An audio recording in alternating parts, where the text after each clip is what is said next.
In this video, we are going to use Patran and MSC Nastran to perform a buckling analysis. Now, this request came from one of my viewers. They were interested in taking maybe the tower of a wind turbine and performing a buckling analysis on this tower, this column.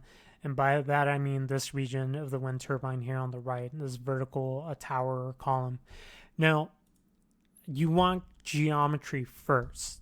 So we are going to use Apex to create the geometry and the mesh, and then we're going to move the mesh to Patran, where we're going to configure the rest of the finite element model and then perform the buckling analysis in Nastran. Now, there's one recommendation I have when you use Patran. Never use Patran to create geometry. Use a CAD program to create geometry. Now, Apex is not CAD. It's an FEA program. If you have simple geometry, you can use Apex to create simple geometry. The column or the tower for this wind turbine, it's pretty simple. So we can use Apex to build that geometry. So in the first part of the video, I'm going to go ahead and create the geometry, and then in the next part of the video, we'll go ahead and move to Patran.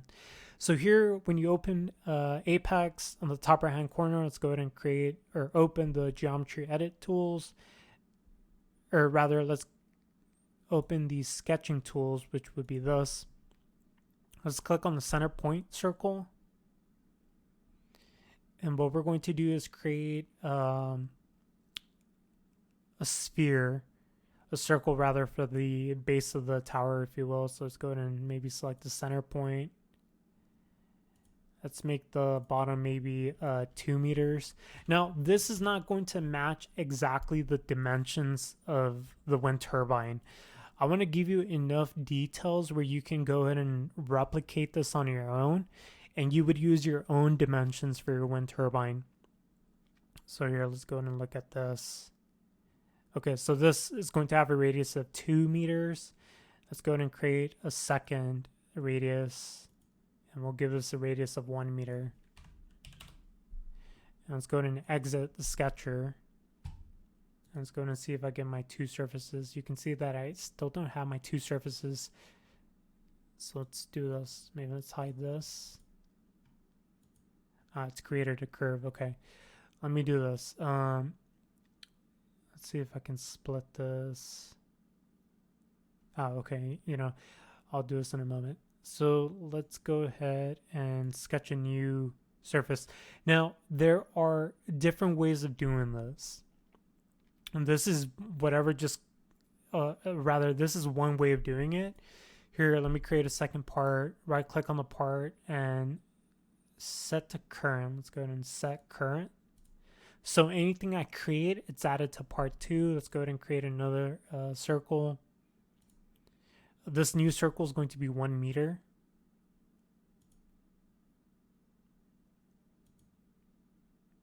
Go ahead and give it a radius of 1 meter. Click exit. And so now I have these two circles here. Now let me translate one of these circles. Let me move it maybe 5 meters. So here, let's go ahead and select that face, select the up or the Z axis, and let's go ahead and type in maybe 5 meters. And when you do that, when you click enter, it's moved to 5 meters. Maybe we don't like 5 meters. Let's go ahead and move it another 5. Okay, perfect. So let's go ahead and close this. And now there's something here I don't like. Right now you can pick an entire surface, or you can pick individual faces. Right now, I think a moment ago I had it selected to bodies. So it's selecting the entire part. You could go down one level. So here I right click, I go down one level, and then I click select faces only. So here you can see I can now pick faces. Maybe I'll do that for now. I'm going to go ahead and click on the geometry edit tools and go to filler and deselect this auto execute option. This would be the lightning ball. When you have the lightning ball on, this is yellow. Turn it off. Now it's not yellow. Select this edge followed by this edge, and see if that worked. Please use correct order to construct the loop. Oh, this may not work, but we'll see if we can make it work. Okay, that did not work. Let's see if I move these two surfaces. Now, what the filler tool does, it lets you create a surface between two edges. So this is edge 1 and 2. Okay, that did not work. So maybe, let's see, what do I have to do here? Maybe I have to create some points. Let's see if we can do that. Create a point here, point there, and then a point here.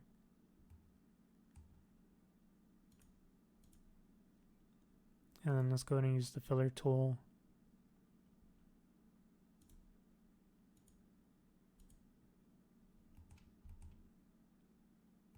Okay, so you see now we created the wall of the tower, or the column. Let's go ahead and redo that.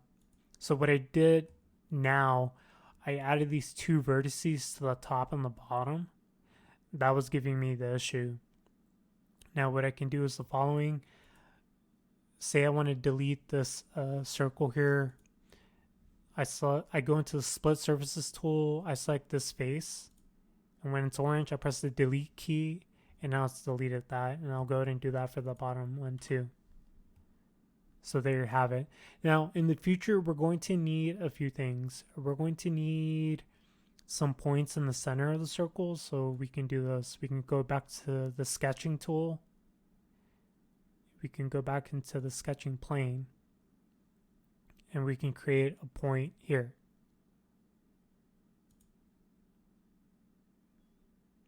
And then if we exit, there should be a point here. So you can see it's at the center. Maybe we want to create a duplicate of this point because right now it's only at the base. So you can see it's here at the base. Maybe we want to point at the bottom too. So let's go ahead and translate that a little. So let's go ahead and select this point. And let's go ahead and pick the blue axis and let's type in maybe 10 meters.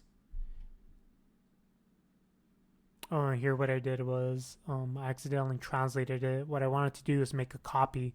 Here on the right, you can select this button here, the copy button. So when you click that point and perform the translation, it's going to copy that point.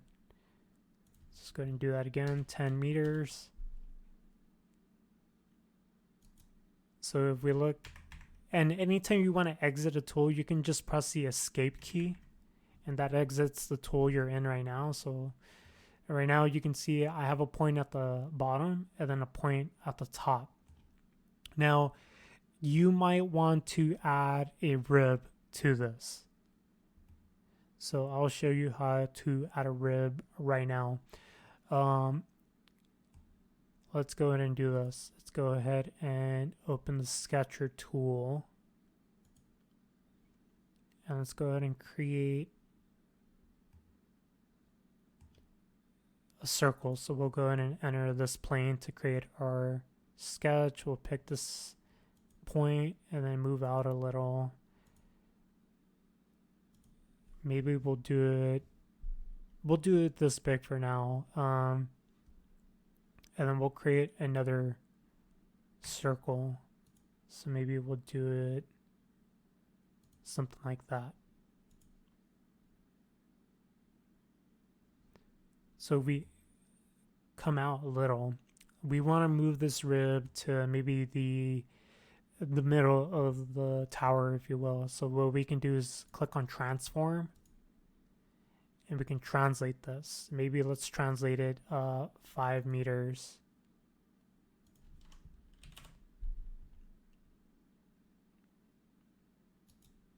Let's go ahead and, if you click the left and right mouse buttons at the same time, that puts the model right in the screen. Let's exit the transform tool. And let's look at where my surface is. And you can see that I left the copy option on. So it's created a copy of that circle. So let me delete the old circle and just use the new circle. Now, you want to go ahead and connect both of these together.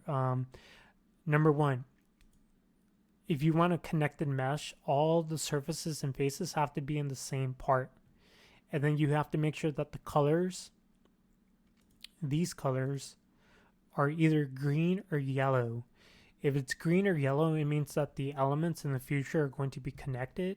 If it's red, those elements are not going to be connected to anything else. So you can imagine that at the free side of this tower or column, these nodes, these elements are not going to be connected to any other elements. So the edge is red. But here in green, these elements are going to be connected to these elements on the other face. If you look here in the middle, we have a red edge. This red edge of elements is not connected to this other face, so we need to fix that. So there are a few ways to do that. You can use vertex edge drag. So here you can move the edge up and down. You can move the edge and move it up to this face. And when you move it up to that face, it automatically combines those edges together. So now it's yellow. So if we rotate this, let's go ahead and see what's going on in the middle. Now, let's go to split surfaces. Let's make sure we've selected the faces option here. So if you go down a level, select faces, I can pick this face or this face. I'll pick this face to delete. So here we've added a rib to this column.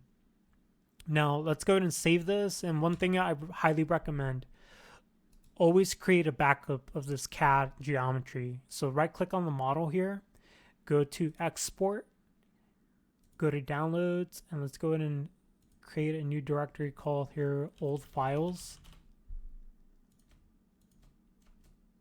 And here, let me do this outside of Apex. So if I go here, let me put this in here. And then let's see, model 3, I think that's from a long time ago, so let's move it here.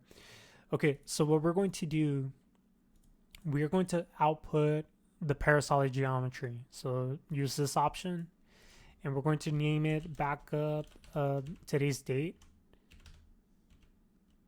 and the time, just so we know what time this backup was created. What I did is I outputted all of this geometry to this backup directory. So I have part 1 and 2. Part 1 has this general body, and part 2 has the points. Now, in the event something should get corrupted, at least I have my geometry backed up.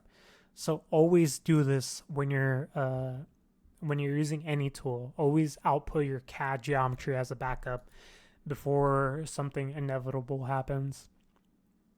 Okay, so what's next? Let's go ahead and start talking about maybe meshing this. So here on the right hand side, let's just go to surface mesher. And now we don't want to go and use a very fine mesh yet. So let's just go ahead and use the default 0.1 meters. This is a little too fine in my opinion. Let's go ahead and see if we can use 0.5 meters. And here you can see that there's a small problem. Some of the elements don't look that good. So let's go ahead and shade this a little differently. If you look on the inside, some of the elements are using triangular elements. We don't want those triangular elements. So what you can do here on the right, select quadrilateral and try again. And I still get these problematic elements. If you turn on the map option, this should help a little. And like we see here on the screen, it's actually helped. These green edges might also be throwing off the mesher sometimes. So you can see we have these green edges here. Let me delete the mesh just so you see that. So you might be asking yourself, okay, how do I get rid of these green edges? There's a suppress option. So if you go to geometry edit tools, click on the suppress option. Let's go ahead and select these green edges. And so when the mesher performs its meshing, the green edges are going to be invisible to the mesher. So if we go back, let's go ahead and mesh this.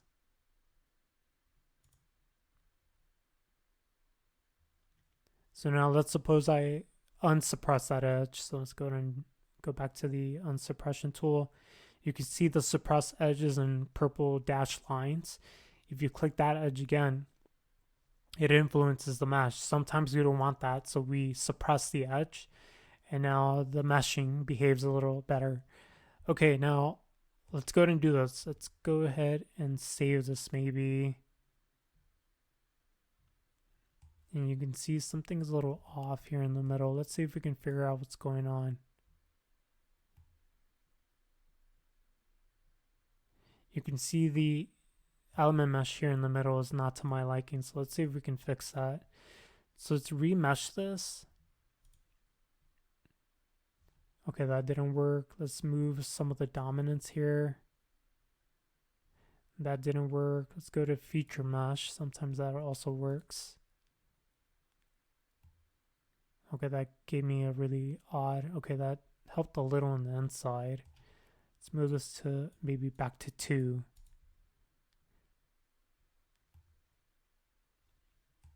Okay, let's do this. Let me delete the whole mesh and remesh this.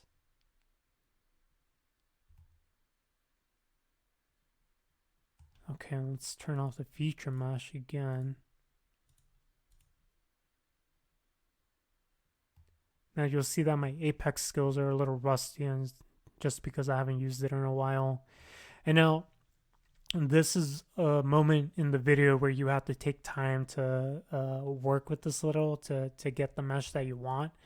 One other option, instead of playing with those meshing options, you can use what's called a seed. So you would count the number of elements here. And let me see if I can do this quickly. Let's just guess. Let's go ahead and say we use 20 here. Let's go ahead and double it. 20.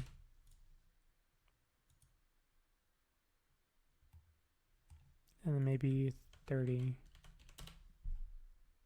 So what I'm going to do, I'm going to force the mesher to use 30 elements around the circumference. And then inside, I will also force it to use 30 elements also. But here, it's still not giving me a mesh that I like. Let me try one other thing, and if it doesn't work, that's okay. We'll just move on with the video. I'll leave it up to you to do some experimentation to get the desired mesh configuration in the inside.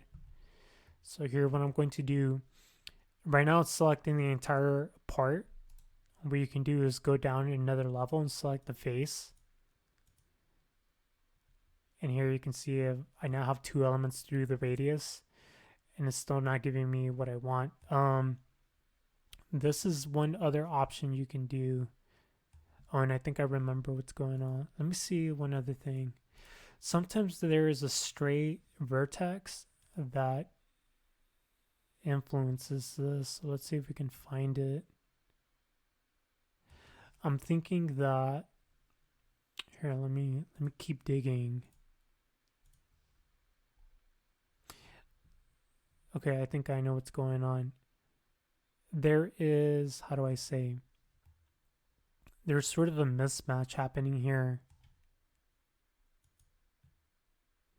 Let me unsuppress this for a quick moment. There's a split here in these faces, but there's no split in this inner diameter. So what I can do is this. Here in the bottom left, click on the positive Z letter to put it in the XY plane. Click on the X-axis to rotate this. And now we're looking at the other side. I'm going to take that rib. I'm going to select it using the split surface tool. And then I'm going to use the point option. So here we'll go ahead and click that face, click the scroll wheel. And let's go ahead and select this point and move it to this other point. And let's see if that worked. Okay, now you can see that there are splits in my inner rib. So when I go back to the mesher, that should help with the meshing for that part of the model. And let me go ahead and see if I can delete the old element seeds. So right click on the element seed, let's go ahead and delete it. And we'll go ahead and do that for the other side. Okay, so I've deleted my old seeds. Let's go ahead and we'll unsuppress those edges.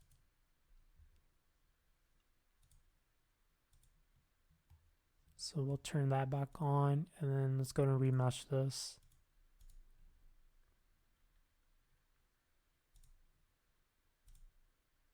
And right now you can see I've accidentally left the face option. Let's go ahead and move this back up a level, 2 bodies. It's like this entire body. And if we look in the inside, it should look a little better than it did before. Okay, perfect. So before we have very skewed elements, but right now I split this rib, and now the elements look better. Okay, let me exit this, and now let's go ahead and talk about putting some loads on this and some materials. Now, I really don't care about being precise yet. We'll be precise in Patran. So for now, let's go ahead and give this a material. And this is going to be a dummy material. We don't care about the exact mechanical properties for the material yet. So here we've created a material. Let's go ahead and give it a thickness. So here in create 2D element property, we'll click this button. We'll say use the material that we made a moment ago. Let's go ahead and give this a thickness, maybe 0.1 meters. Let's select this entire general body. Let's go ahead and click assign 2D property. And here you can either right click and adjust the picking, or you can use this option here. This vertical set of tools, I'll say select these surfaces.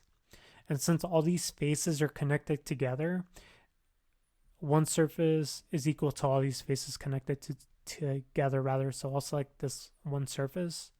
And now it's assigned that property. One thing to confirm is the thickness of these elements. So if you go here at the vertical set of tools, this tool here towards the right, select this option, the third option in the pull down, and turn on that button, and it'll show you what the thickness is for each element. So you want to make sure that the thicknesses look somewhat reasonable. Okay, that looks okay. Now let's go and do a few other things. I forgot to add a split. So I want to add, let's turn off the thickness. My load is not going to be attached to this edge. It's going to be attached to an edge that's on the inside. So let's go back to the sketching tool, and let's go ahead and create another sketch. So this is going to be similar to before. We'll go ahead and pick the center point, and we'll go ahead and create a very large circle and press exit. And then we need to move it up 10 meters, but it's not going to be exactly 10 meters. It's going to be, let's go ahead and go to the transform tool. It's going to be maybe 9.8 meters. So let's go ahead and do that. And here, let's go ahead and turn off the copy option. Let's just translate. And we'll go ahead and move this maybe 9.8 meters. And let's go ahead and exit this. So now this is where we go in and we split the faces that are blue. So let's go to split surfaces, and we are going to be using the third option. So here, let's select the target faces, click the scroll wheel, it turns purple, and we'll set this face as the cutting phase. So we select that phase, click the scroll wheel again. It went ahead and split the blue surfaces, if you will. So we hide the old face. You can see that we now have a cut here. So let's go ahead and remesh this.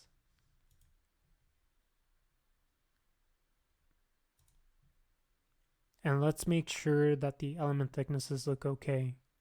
Okay, so that has a thickness, that has a thickness, this has a thickness.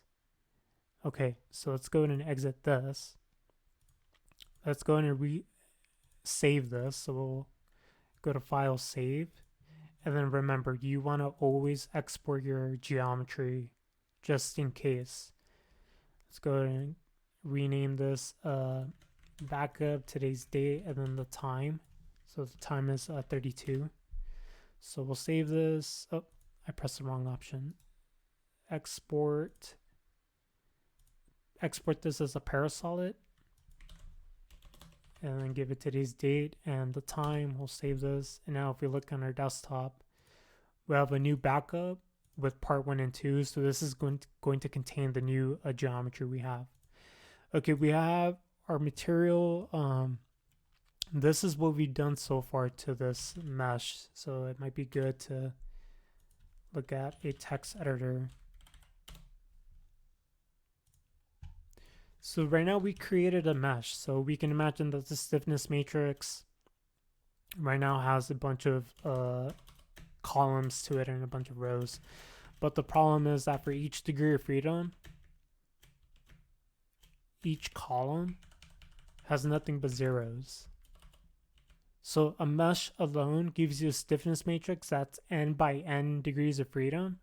So n by n. But without the material and without the thickness, every column is 0. So what we did is we created a material, we created a thickness, and then we assigned this thickness and material to the mesh. So then our new thickness, after we apply the material, the elements of the stiffness matrix are now non-zero. So you can imagine that maybe this is 1, maybe this is 2. The diagonals are non-zero is what I'm trying to get at. Maybe some of the off diagonals are also non-1. So here, stiffness matrix is mesh only.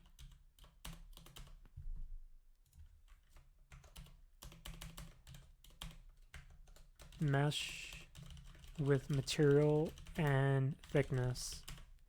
Now there's one problem with this matrix. If you try to find the inverse of this matrix, it's undefined. And it's undefined for the following reason. Let's go ahead and look sigma symbol. So right now, if you draw a free body diagram of this, if you do the sum of the forces in the x, the y, and the z, rotations about the x, y, and z, you'll find that they're not 0. So this is your goal. You want to make sure that there are enough supports and constraints. So this is an equilibrium. But right now, there are no supports. This is allowed to move in the x, the y, the z. It's allowed to rotate.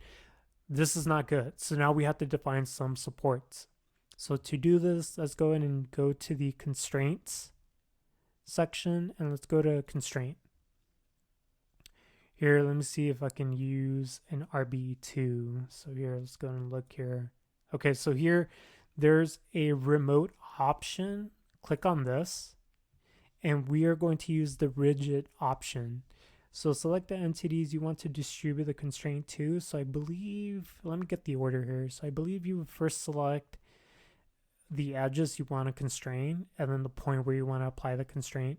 So here, remember, you can pick anything. You could pick the faces, the edges, the points, but we want to select only edges. So here in the vertical picking menu, select edges, hold the shift key, select this edge, followed by the second edge, let go of the shift key, and now this is where you're going to apply your constraint.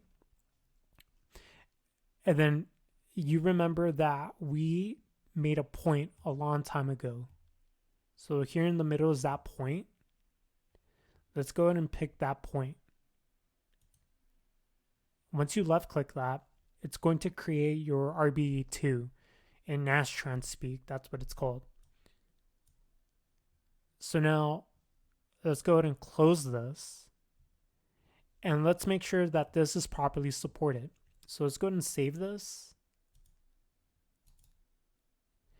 And here on the right, or here on the left for part 1, place an analysis scene.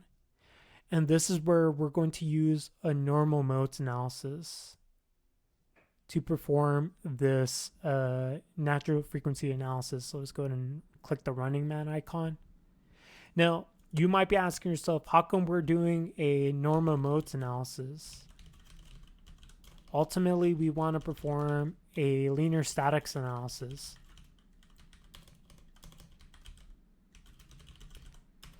A normal modes analysis helps you detect anything that's not properly supported. So here, we want to make sure we have equilibrium. If there's any mode shape with a natural frequency of 0 hertz, this is a rigid body. So basically you have motion without deformation. Your stiffness matrix is not going to exist in this case. So if at any time one of these equilibrium equations is not satisfied, that's a problem. So here, if at any time one of these is not 0, that's a problem. You're going to get 0 hertz natural frequencies. You're going to get a rigid body. Your stiffness matrix at the inverse will not exist. So here, let's go ahead and look at the results of this normal modes analysis. Now, if you get non-zero natural frequencies, so first, what's a 0 natural frequency? So this is something that's very small. So it's something like that. A 1.0 e negative 6, a 1.0 e negative 12. So even though it's a very small value, it's effectively 0. What is a non-zero natural frequency?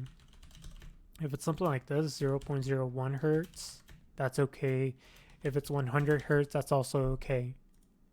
Now here, let's go ahead and animate the mode shapes. Okay, so that's the first mode shape. Let's go and move on to mode shape 2. Okay, that looks okay. Mode shape 3. Okay, perfect. Mode shape 4. You can see that it looks like it's supported here at the base in all 3 directions and in all 3 rotations too. Now, let's suppose that I accidentally forgot to include my constraint in this analysis. I'll show you what that looks like in a moment. So here we go to loads and constraints. Let's double click that here on the left. We're going to remove one of the supports. So let me see here. Auto SPC. Oh, here, let's go and select load case 1. Here, I'm going to purposely remove and turn off the constraints and click OK. So there's nothing holding this mesh in place. Let's rerun this natural frequency analysis.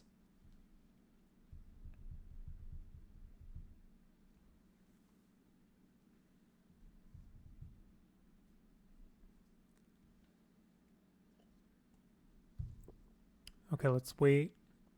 You can see here on the bottom left, you get some feedback about what's going on. Here it says it's performed the Nastran simulation okay.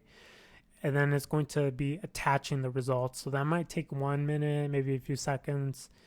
Here I'm running a virtual machine. My host machine is Linux, and this is a virtual machine. Things are going to go a little slower here. Here, let's go ahead and open the post-processing tool. And now let's look at the mode shapes. And we are going to animate them. So let's go ahead and click play. So now we have a problem. You can see that this is just floating in space effectively. Here, the modes, the vertical bars represent the different modes. But since a lot of the modes have a very small natural frequency, you can see they're all collected here on the left. Now, I forget how to zoom in this. Let's see if you can zoom in. There's an alternative way to look at the mode. You can click this button and it will show you the mode numbers. So here, let's go and flip and click on mode 1. So this is mode 1. This is mode 2. If you look at the natural frequencies, the natural frequency is 1 times 10 to negative 6. That's a 0 hertz natural frequency. These are rigid body modes. You will get a very common error if you have 0 hertz natural frequencies. You would get user fatal message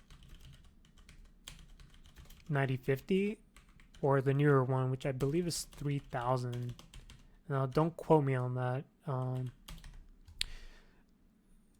So it's important to get enough constraints. You want to make sure that your equilibrium equations are 0. You have enough constraints to ensure you have equilibrium. You want to make sure that all your meshes are attached to each other. Here they're not. So let me exit this. And we know what the fix is. We forgot to include the constraints in the analysis. So let me go in and fix that. So if I go to load case 1, SPC, let's go ahead and turn on that checkbox and click OK. Okay, now we're done with the first part of the tutorial. Let's go ahead and export the mesh. So let's go ahead and rename this maybe model. And let's go ahead and use meters, kilograms, newtons, click export. Okay, now if we look at the downloads directory, we have the bulk data file for this mesh. Right now it's configured to normal modes analysis. SPC1, this is very important. This is a constraint. And there's one thing I forgot. You'll notice that we have all the elements and the nodes. I want to apply a load. So we'll be needing this in the second part of the video. So let me go ahead and attach a load. So we'll go to load force. And here we're going to be using the remote option. Let's first give it a scale factor of 1. Maybe we'll say give it a load in the X direction.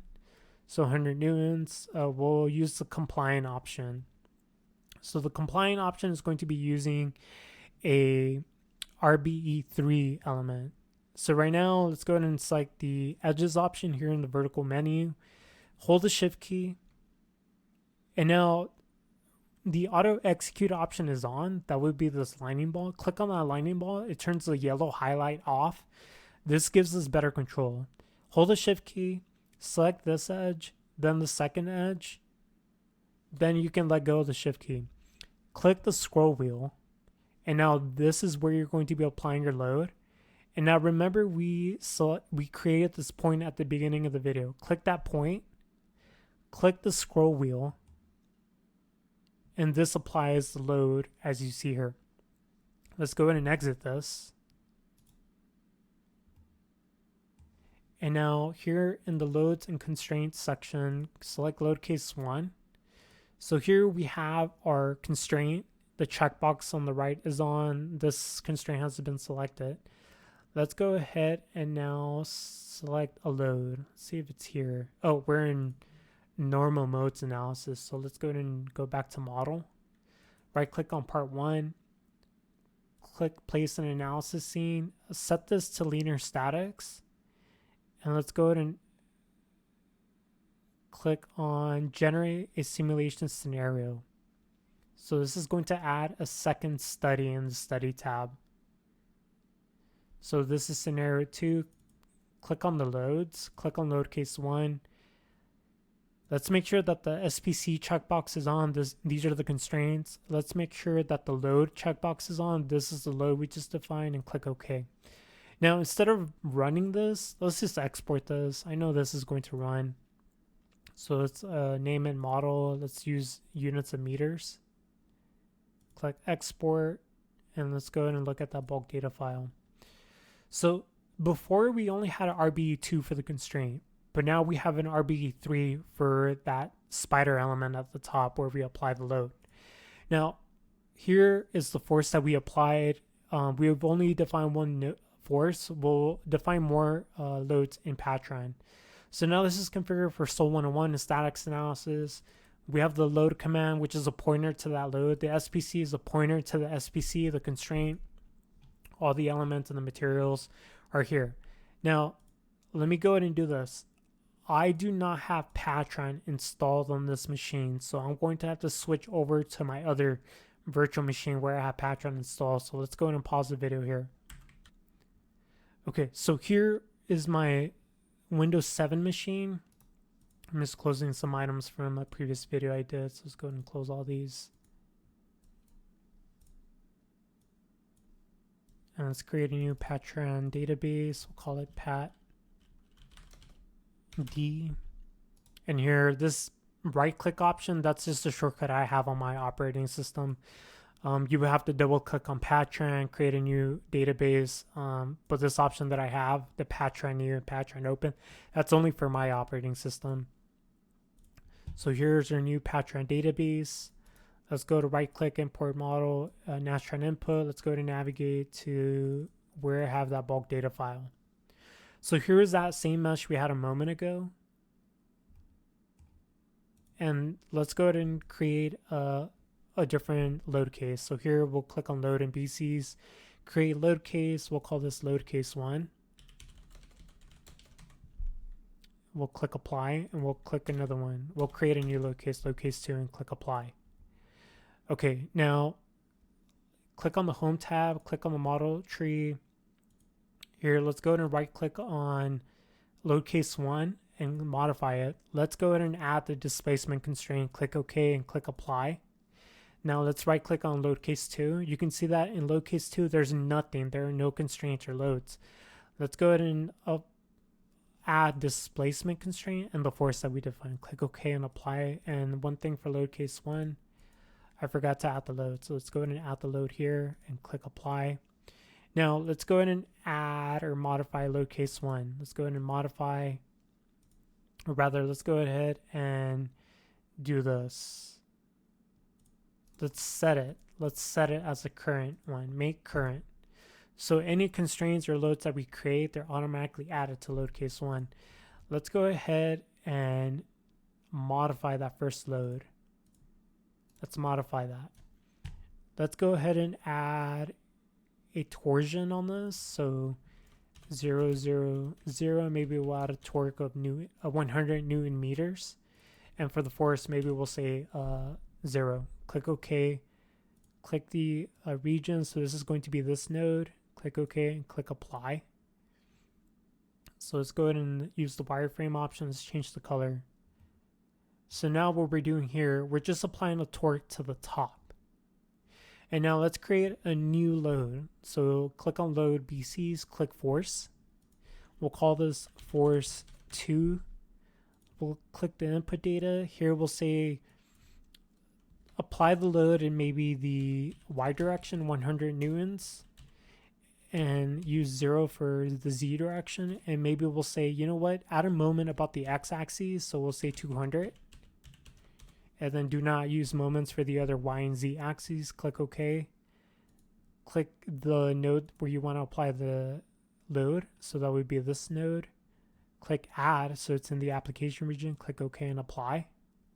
So now let's go ahead and right click on load case 1. So here we don't want force 2 in this load case, so let's remove it. So we only have the constraint and load 1.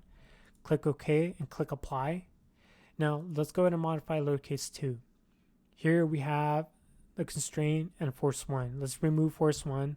Let's add force 2. So it's force 2 here. So let's show you to do that, or let me show you how to do that again. Select this cell, click remove selected rows. Here in this upper box, select the load. It's automatically added to this table. Click OK and click apply here on the right.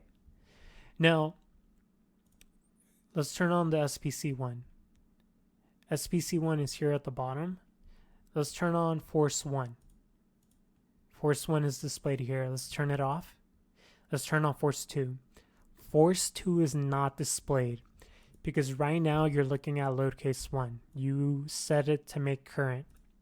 Now let's right click on load case 2. Let's make it the current load case.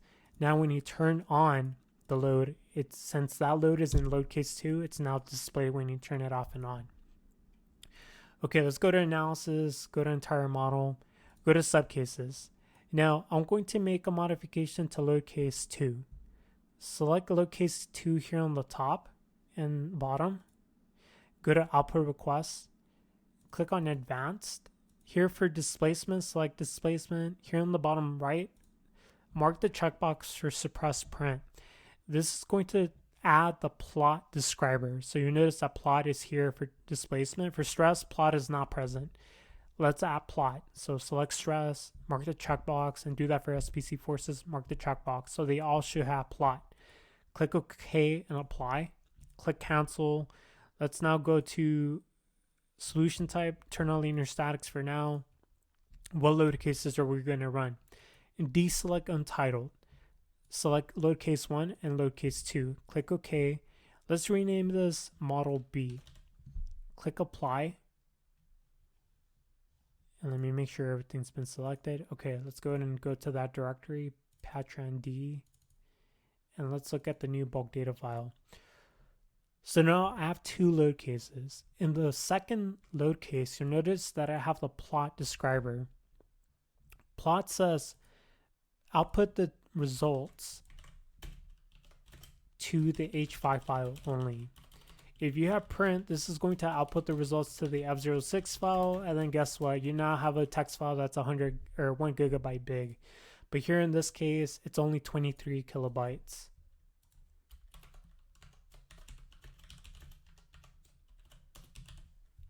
So the benefit in doing this is that the F06 file is small enough, I can actually open it here in the F06 file. Okay, so let's look for any fatal messages. There are no user fatal messages. If you do have a fatal message, specifically user fatal message, that means that there's an error with your Nastran analysis. You have to fix it before you get to your Nastran results. Okay, that was the statics analysis. Now you want to perform a buckling analysis.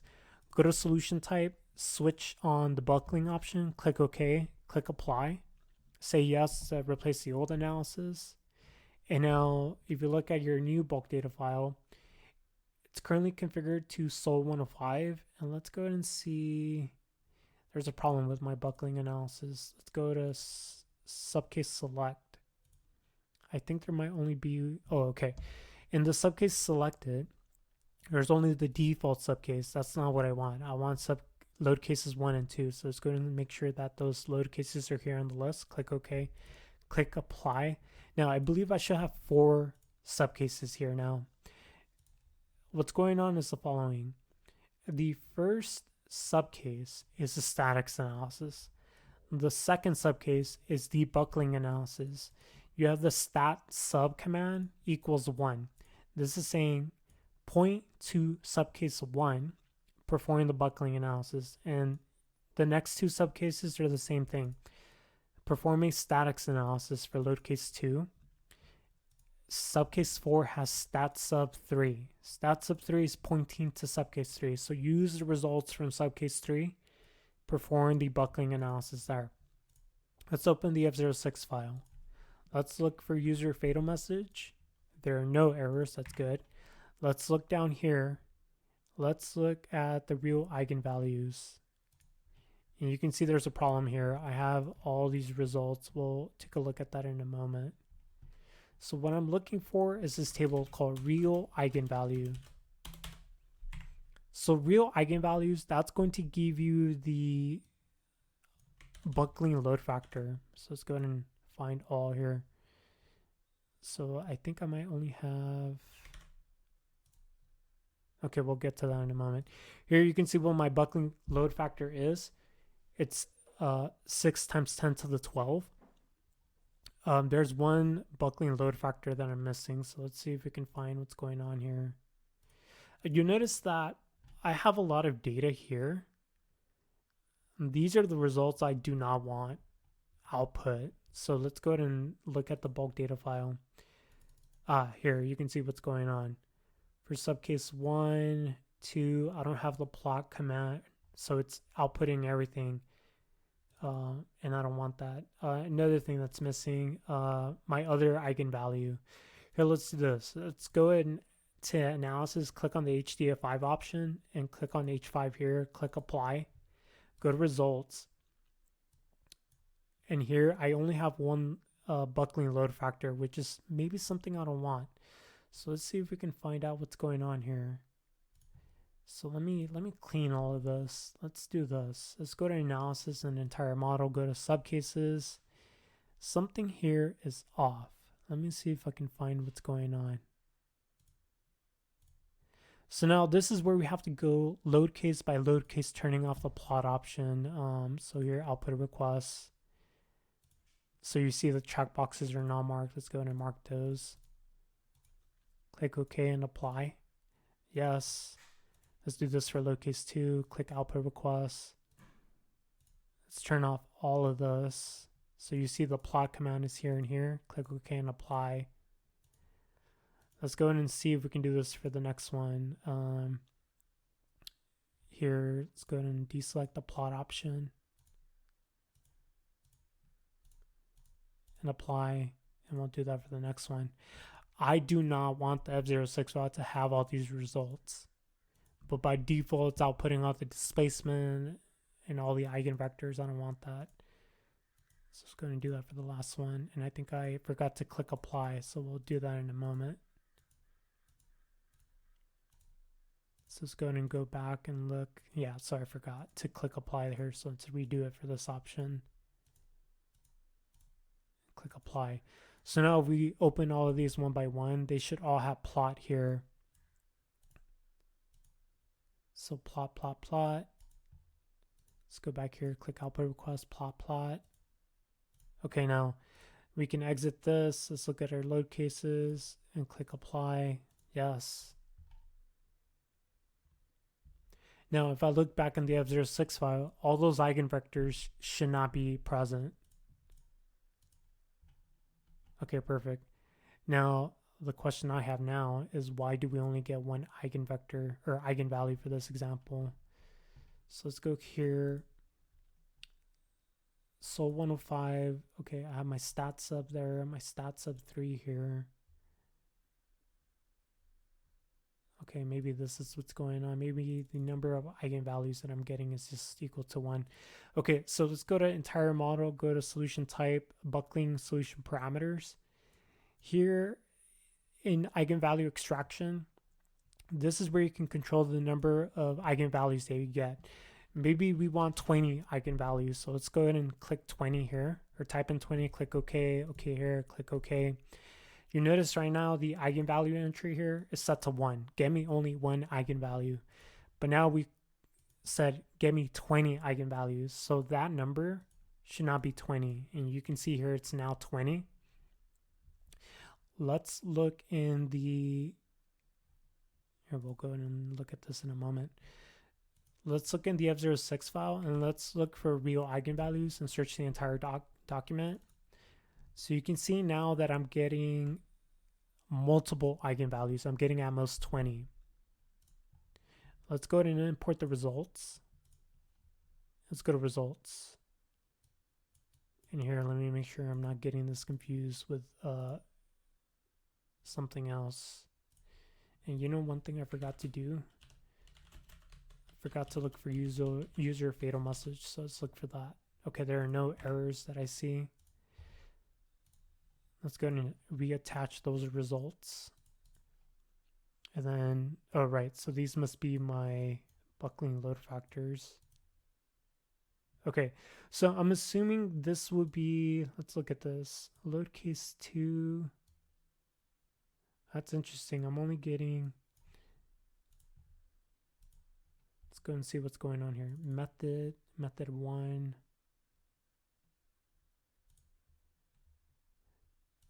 It's still unknown to me why I'm only getting one set of buckling load factors, but we'll figure that out in a moment.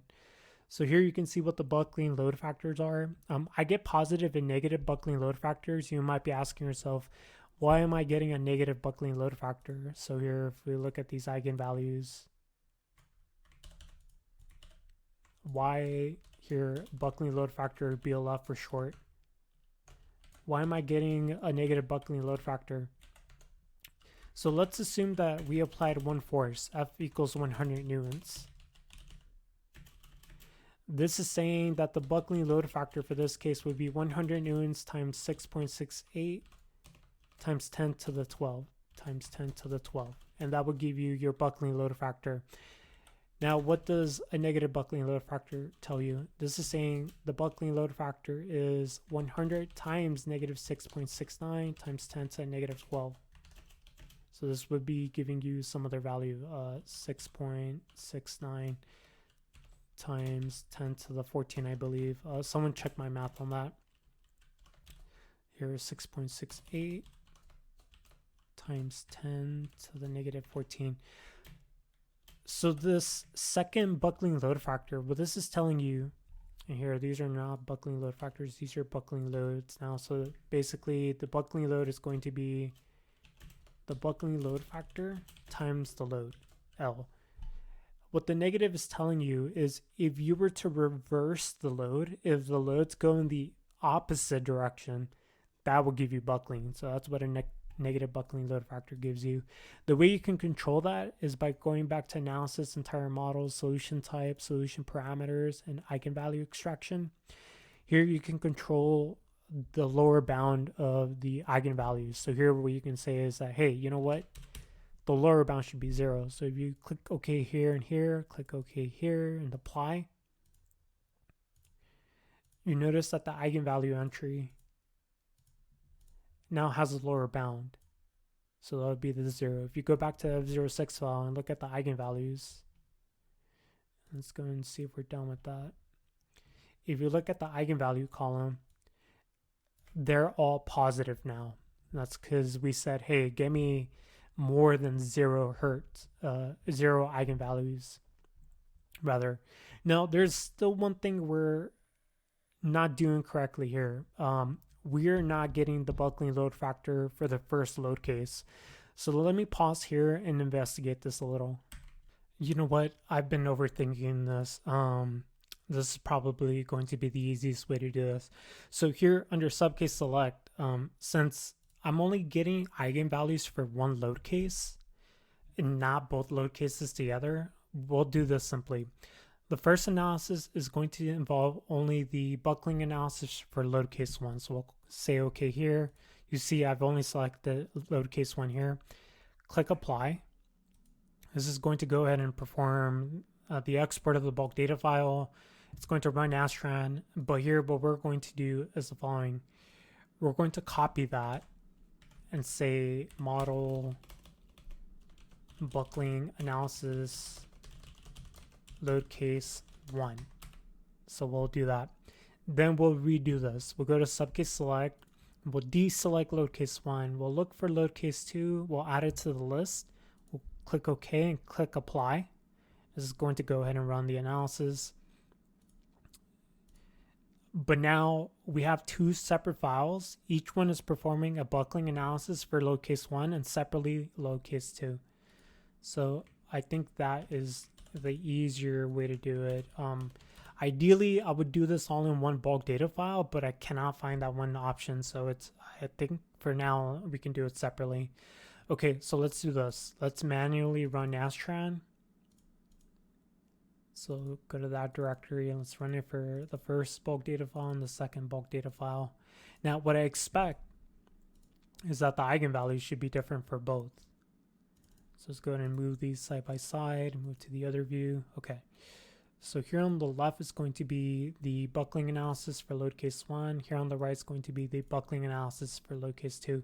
Now, anytime you perform an analysis with Nastran, look for any user fatal messages. If you have at least one, that's an error. You have to fix that before you get results. So here on the left, let me look for the... Oh, there might be an error here. Let's go and look for my error. Okay, let's see what's going on here. Either no modes exist or the eigenvalues. Okay, there's a problem with what I outputted. Let's see if we can find out the problem. So stat sub, okay, that looks good. SPC2, load 3, method. Okay, there's a problem there. We'll see what's the problem in a moment. Okay, then here on the right, it's performed the eigenvalue analysis just okay. But something is off in my first load case. Let's go ahead and see what the difference is. Here, let me do a comparison tool just to see what's different. So everything is the same. Is my SPC in here? Yeah, the SPC, the load, the force. Okay, everything seems to be the same. Let's see if there's anything happening here. Let's read some of these warning messages. Either no modes exist, or the eigensolver was unable to find modes in this range. Now that's kind of interesting. Why wouldn't we have modes in that? So maybe my loads don't cause... Let's investigate a little. Maybe that was the cause. We'll right click on load case 1, make it the current load case and turn on the force. Oh, okay. So this load, oh, it's torsion, oddly enough. So it should be causing buckling in the walls. Let's go and do this. Let's modify that load. Let's maybe give it a compression. So we'll give it -1 meters along the z-axis. We'll okay and apply that. We'll go here and then let's go to make sure we select the load case 1 and apply. And let's go in and run this.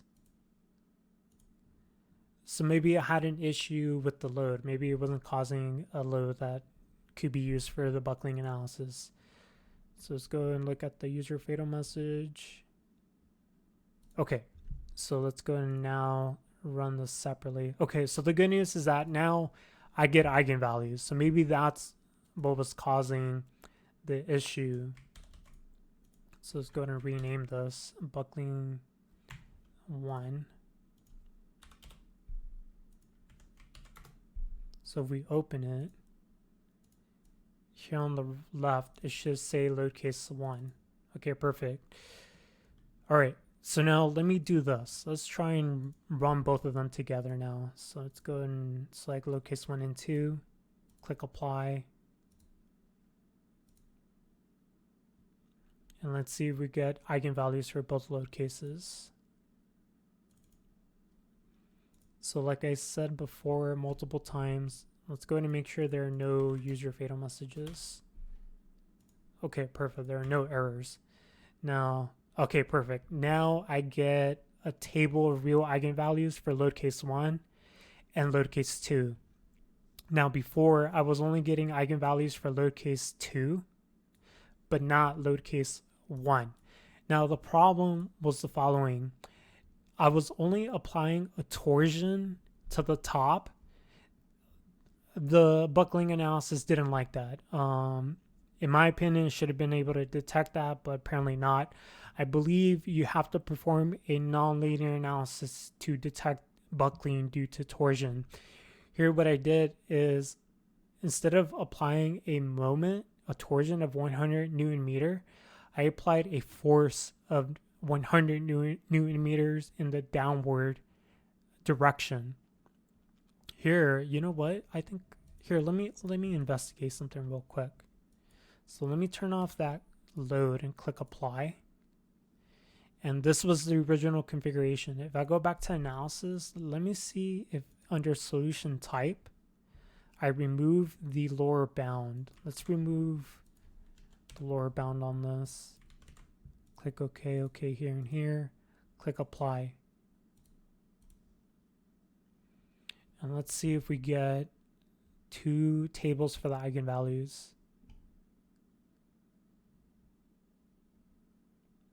I don't think it worked, but we'll see if it does work. Okay, so I get 1 table for load case 2, but there's no table for load case 1. Okay, so it is definitely this torsion load. This torsion load, the buckling analysis is not happy with this torsion load. I think there's even an error in here somewhere. Let's see. Let's go ahead and see if we can find the errors. I'm looking for that warning that says no eigenvalues were found within the lower and the upper bound. So let me see if I can find that. Here. This is the error. So there's a problem with load case 1. You get this warning. Either no modes exist or the eigensolver was unable to find all the modes in that range. Again, that's because of this torsion load. The eigensolver did not like that torsion load. So what we did is we gave it a load that we knew that it should be able to find the buckling load for it. That's a compressive load at the top. So that would be this load going in the downward, the negative z direction. So when we do that and rerun the buckling analysis, we get eigenvalues for load case 1. So let's do that as the last test.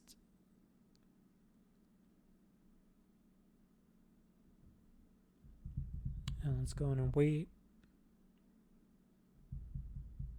Okay, now let's go ahead and make sure there are no errors in this file. User fatal message. Okay, there are no errors. Let's go ahead and zoom out and zoom down on the real eigenvalue tables. Okay, perfect. So here you see what the buckling load factors are for subcase or the first load case, and the buckling load factors for the second case.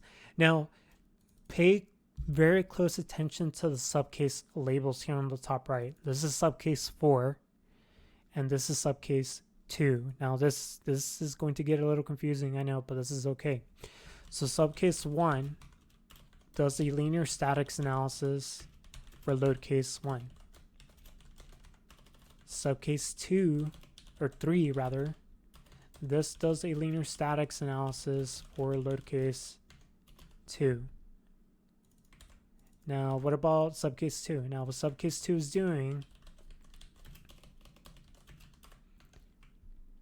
it has a stat sub command. It's a pointer to subcase 1. It's saying, hey, use the results from subcase 1, the linear static subcase, then perform the buckling analysis here. So that's why when you look in the F06 file, even though it's subcase 2 here, this is the second subcase where it used the results from load case 1 to perform the buckling analysis. And similarly for subcase 3, we have a subcase 4, stat sub equals 3. So this is performing the buckling analysis. So here, subcase 4, if you look at subcase 4, here at the top right, you see subcase 4. Okay, now in this H5 file, we have all the results from both load cases. So we'll go ahead and attach those results. And let me make sure I have nothing else selected. Okay, go to results and let's look at the deformation. So click on deformation here. We want to look at the first buckling shape for load case 1. So I believe here you'll have a lot of data. So right now it's showing me the buckling load shape for load case 2. So here it says load case 2. SC4 stands for subcase 4. Here you see mode 1 tells you the buckling load factor. Let's select the eigenvectors and click apply. And here it's kind of hard to tell what the mode shape looks like. We're in tab 1 here, tab 2, tab 3. Here, let's go in for the render style. Let's select shaded and let's change the color of the eigenvector. Let's pick orange maybe. Click apply. Here in blue is the original shape. Here in orange is my buckling shape, if you will. So this is what buckling is going to look like for mode 1. Here you'll notice that we are getting negative buckling load factors. That's because the lower bound is not 0. If I look at the eigenvalue entry, you'll notice that this field is blank. I need to type in 0, 0, so I only get positive buckling load factors, but it's okay. So this is what the second buckling load shape looks like, the third, the fourth, and so on and so on. Now this is for load case 2. What about load case 1? Scroll down until you find load case 1. So here we've selected the first buckling shape. This is what the second buckling shape looks like, the third, and so on and so on. So now you can look at all your different 20 buckling load shapes. What does the 20th buckling load shape looks like? That's the second one. Okay, now this was so far a linear buckling shape, a linear analysis, a small deformation theory. The materials are linear for the most part. What if you want to perform a nonlinear buckling analysis? Here under solution type, you would select, I believe, SOL 400. So let's see if I can find that. Under display analysis set or preferences analysis. Here, there should be an option here. Let me see if I can find it. Non-linear. For some reason, I can't find it. You would switch to using solution 400. So I'm trying to find exactly where that would be. I think it might be here. So here, under analysis type, you would select implicit nonlinear and OK. And then when you go to analysis, entire model, you would need to do some some additional steps to configure a nonlinear buckling analysis. Now, this is where the video ends. Trying to perform a nonlinear buckling analysis, that's more involved. So I'm going to hold off on that until maybe a second video in the future. So hopefully you found the video useful. We went through creating the geometry, the mesh in Apex. We then brought that mesh into Patran. We went ahead and configured our buckling analysis for 2 different load cases. Hopefully this puts you in a better position to performing a buckling analysis of your own for maybe a wind turbine, column, or tower. So I'll pause it there, and as always, thank you for watching.